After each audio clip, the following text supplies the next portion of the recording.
Hello, everyone, and welcome to the Evolving Entrepreneur Podcast. We are very excited to have you. Welcome, welcome, welcome to the Evolving Entrepreneur. I'm so excited today. Today we have a guest, and her name is Shantaile Shingleton, and who's also known as Boss Lady. That's what many of us call her. And we're gonna go get into it and talk about pretty much the background of you starting your business. The name of her business is Yes We Can. She's been in business for about 30 years, which is amazing because a lot of people do not make it that far at all. A lot of people don't make it past their first year, actually, and let alone past 5 years. And you've made it almost to 30 years, which is incredible. So tell us about Yes We Can. That is a daycare facility, a home daycare. Like, what made you start a daycare center? Well, in my younger, excuse me, years, I was addicted to drugs and I lost custody of all four of my children. So I Oh, decided to wow. move to Chicago and just try to make a better life for myself that when they got older or got up in age, that I can be there for them.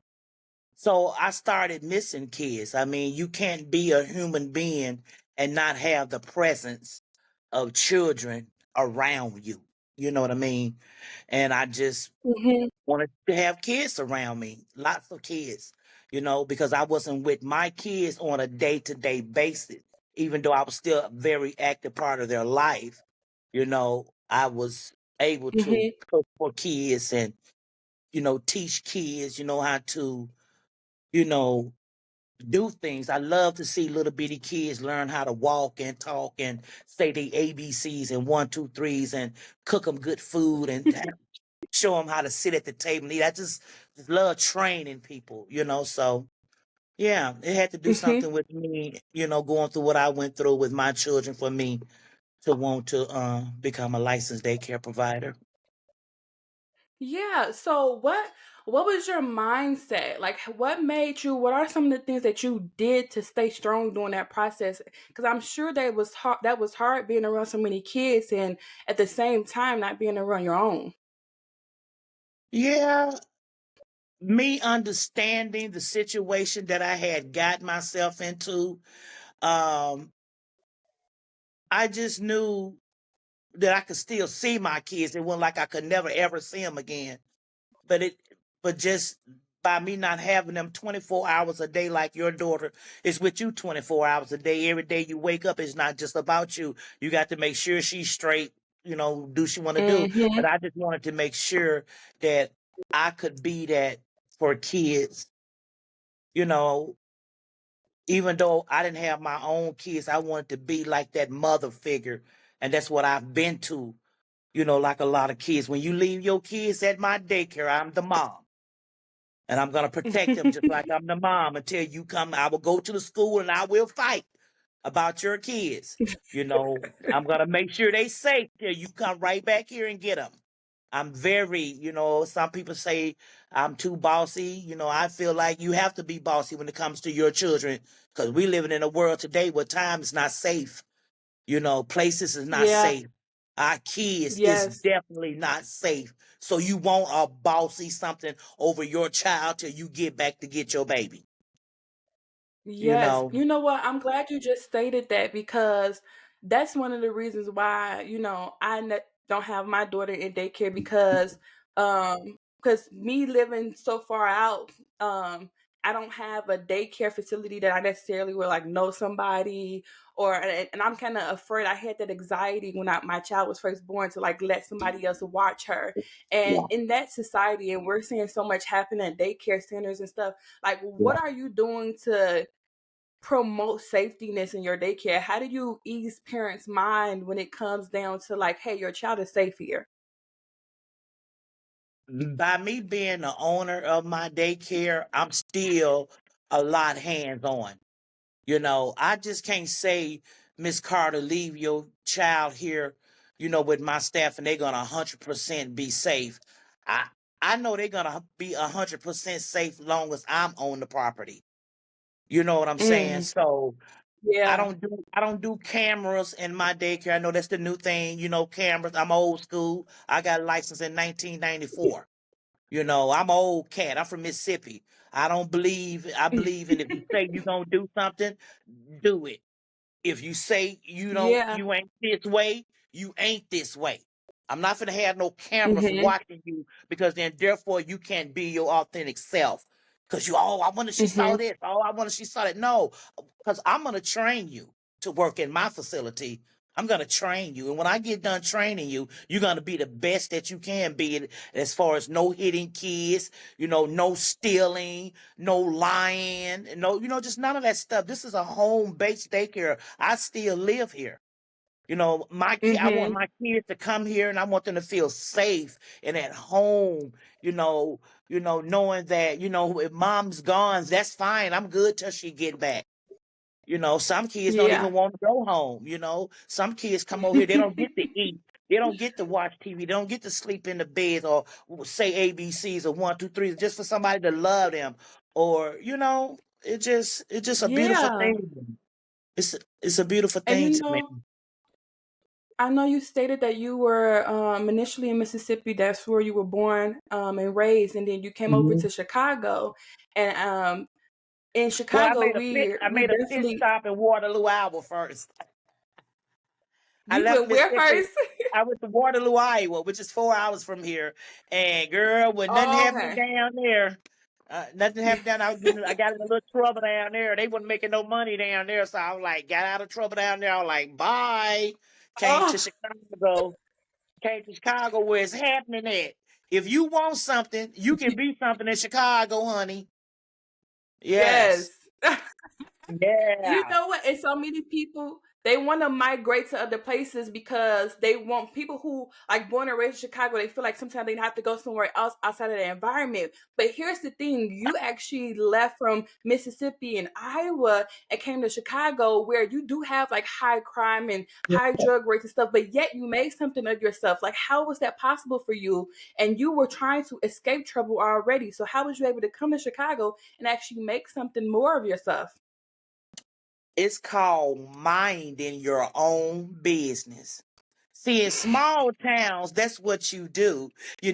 Oh, Mrs. Carter, such and such was on your porch. Oh, hey, don't be fighting her. Don't do this, don't do this. But in Chicago, you could actually lose your life trying to be a good Samaritan. And that's Mm. we was raised upon was how to be a good Samaritan, how to help our neighbor, how to feed our sister, give her diapers when her baby, give her a milk, give them $10 when that's how I was raised to be helpful and to be kind and giving and loving. But Chicago is not no kind and loving and giving city. It's a Mm. take city. That's what Chicago is. So by me Yeah. being country, I put myself around country people from Mississippi, like Deacon Booth, Sister Shelton, country folks that like Mhm. chitlins and cornbread and blues and stuff like that. They went into all that backstabbing and backbiting, seeing what you got and get in your house. And I just wasn't used to that living in Chicago. So I created my own circle. I created that like Mm. to do what I likes to do. I don't do the clubs, I don't Yeah. do the bars, and I don't hang out in the streets, and I don't barbecue in my front yard. You know what I mean? I just stick to my country roots. My thing is this: you can take the girl out the country, but you can't take the country out the girl. Out the girl. So I just stick to my Mississippi roots. While I'm here in Chicago, I don't have to be downtown at Navy Pier. Don't get me wrong, I do go visit from time to time, but I like being at home. Yeah, I do. Yeah. So what would you say? Because 30 years is a lot, and I know a lot can happen with like daycare, losing certain grants, or losing food programs, or getting called child protective services. Because even another daycare owner, I know sometimes these parents get mad at the teachers or a Yeah. decision that was made. How did you like? What are some of the biggest challenges you face, and like how did you navigate to get back to okay, we're good? Uh, Again, my trust level with women's in Chicago is like basically business.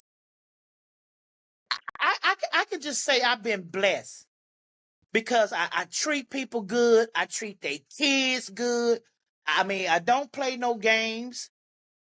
So I've never had anybody wanted to call DCFS on me or wanted to just tell out of 30 years I had DCFS called on me where they came out and investigated whatever, and then they found out it wasn't what they said it was gonna be.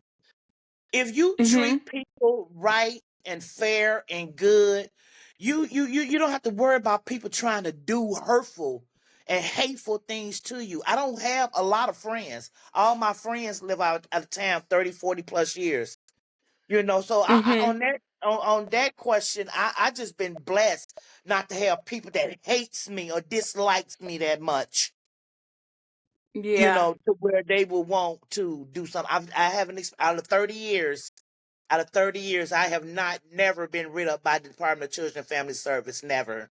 I've had some allegations brought my way, but they was found out Mhm. nothing. But no. That's great.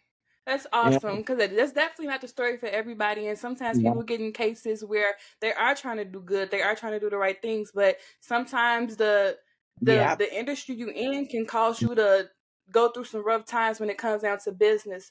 So And for that some and people, someone who listen, go whether ahead. you do and also one thing, Miss Carr, I'm licensed by the state of Illinois, so I have to my daycare have to be set up license. So when you come in, you have to sign your children in every day saying that when you dropped him off, he didn't have any, marks or bruises or whatever. When you come back to pick your child Mhm. up and find them out again, you're saying that when you picked them up from Yes We Can Learn Academy, they wasn't bruised. Now don't get mad at me tomorrow and then say, oh, my baby was beat up Monday. Well, but you signed them out. So you have to be with daycare and dealing with other people's children, you can't leave room for error. You have to Mhm. always be focused on, even though you nice and you cool and you pay your co-payment or whatever like that, you still have to realize that this parent will switch up on you in a minute. So, Yes. you know, that's where I'm at with it. Yeah, and I think that's very important to pretty much to really stick by the book, especially dealing with people, kids, because like you said, the parent can switch on you in a moment, and that's very true. For someone who wants to be in your industry and wants to start a home child care center, home daycare, like what advice would you give that person? You just gotta love kids. You gotta love what you're doing. You gotta, don't care. Like I do a lot of DCFS kids, and they come over here. They be hungry. They be dirty. They don't have no clothes. I get joy, even if I just run to Family Dollar or Walmart to get them some fresh salt. Even you donate little girls some clothes. Just being able to wash them up and clean them up, put some decent clothes on them, let them sit at the table and eat Yeah, and watch what's that thing, Coco Melon. Just the Coco joy that Melon. you can bring. Right. We was raised on Coco Melon. So just the joy that you can bring to a child and know that when they get older, you can change them. You know what I mean? They learn their ABCs and one, two, three. That's because they come in. And when your child come here, your child gonna learn something. It ain't like, oh, Miss Chantel, she goes back to bed for two. No, baby. When she come here at 6, she ain't finna go back to bed.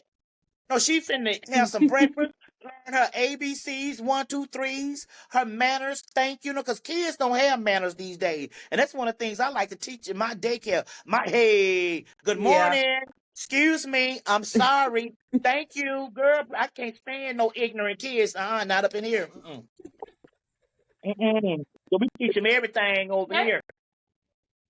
Yes, and they need that. And, Yeah, it's amazing how you said that when they're here, I'm mama, and you don't know what all these kids are going through in their own homes. So you definitely, I yeah, do agree. Like when you're dealing with kids, you definitely should have a passion and a desire yeah, to actually be a staple of the community, to actually be someone to yeah, help teach them. Like you're a part of the village to raising them as well. Of yeah, course, it starts at home, but they're with you for 8 hours or 8+ hours a day when their yeah, parents off at work or whatever the case may be. So yeah, yes, I do absolutely agree with you with that. yeah. What are your future plans for your business for Yes We Can Learning Academy?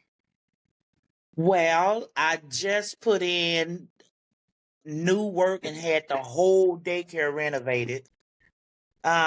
We still Yes. doing some work down there. We also just got our LLC for the transportation because a lot of my parents, they can't, they work so they can't get off at 2:45 to go pick, their kids up. So we'll be able to pick them up and Yeah. bring them back to the daycare. And then I'll be celebrating 29 years next year. So I don't know. I'm just excited about just tapping in to the new generation stuff a little bit. I'm still gonna keep some of my Mississippi ways, but I mean, I'm digging the website that you created for me, my logo, and just some other things. I've been had a busy year. My grandson went to college, and then we just celebrated our 1 year wedding. Yes. Oh, nice.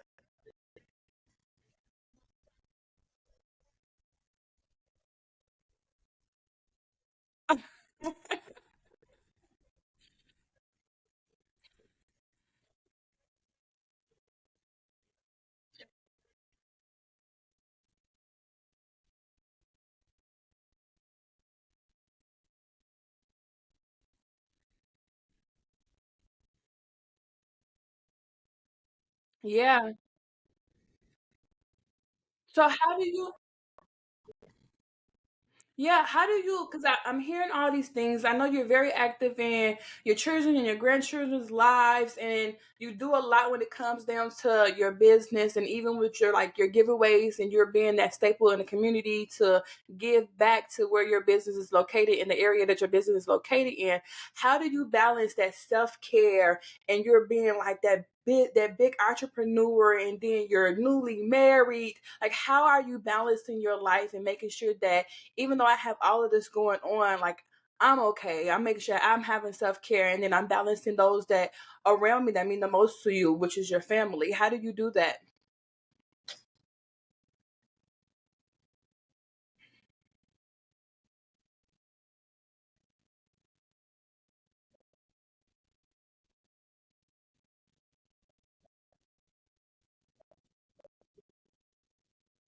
Mm-hmm.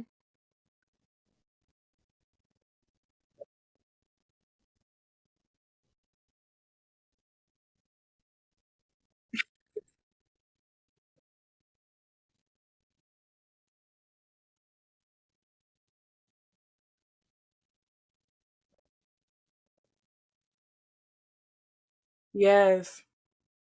Mm-hmm.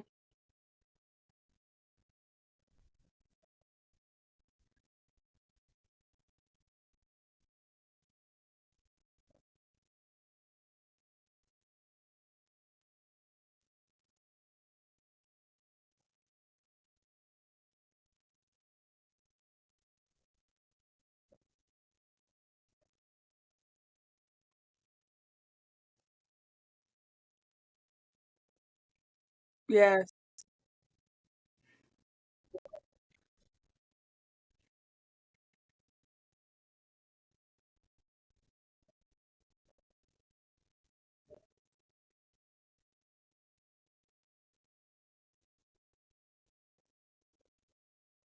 Yes. Mm-hmm.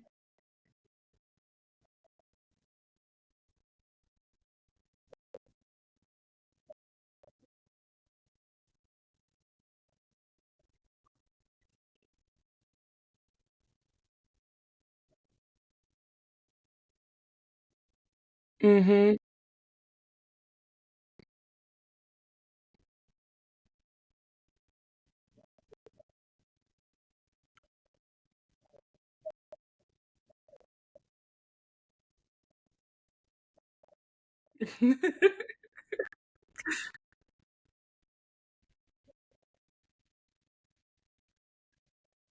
Right.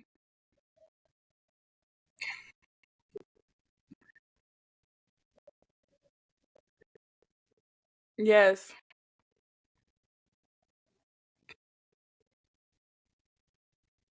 Yes. Mm-hmm. Mm-hmm.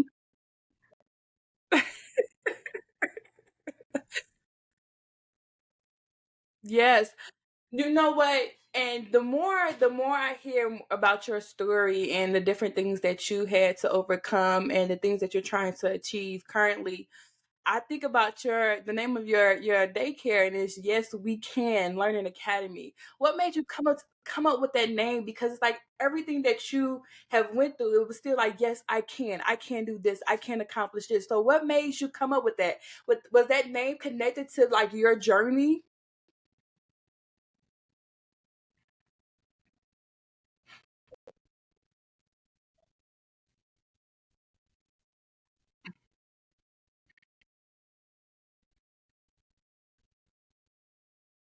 Hmm.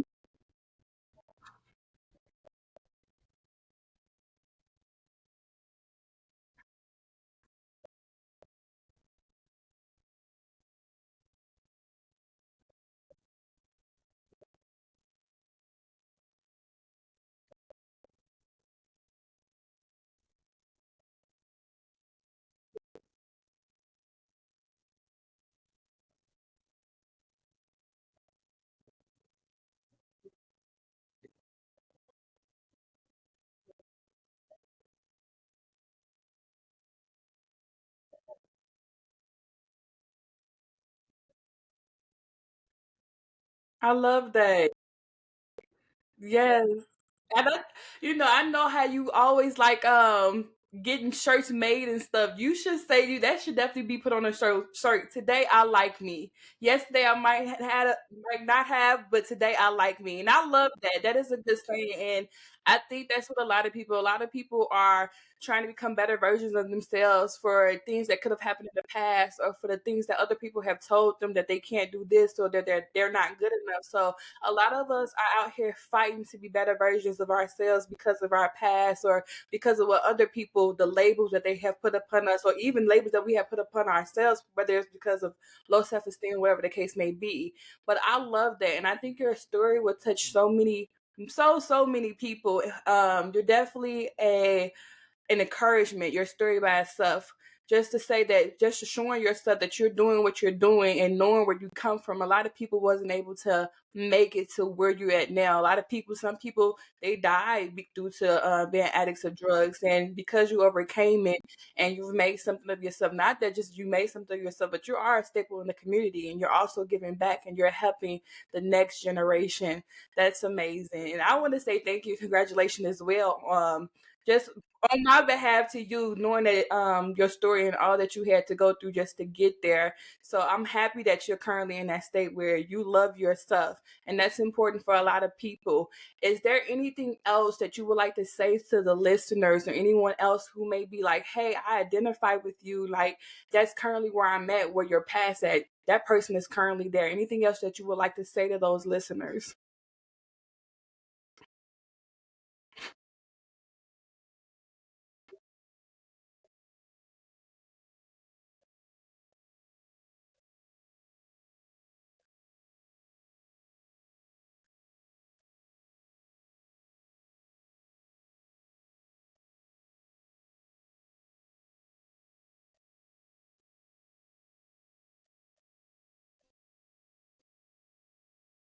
Yeah.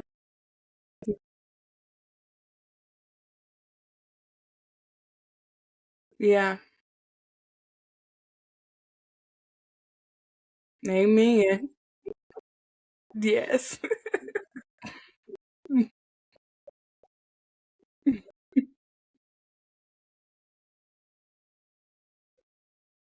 Yeah.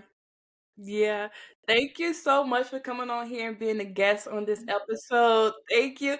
Give people who would like to follow you, who would like to know more about you, give them like your social media handlers or any information you where they can be able to find you.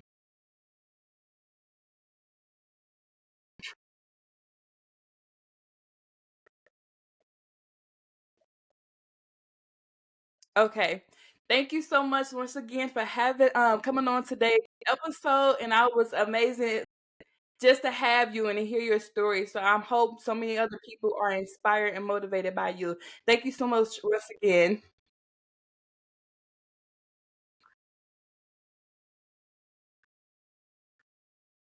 Yeah, okay, I would love that. Definitely just keep me posted and let me know. Okay. Thank you.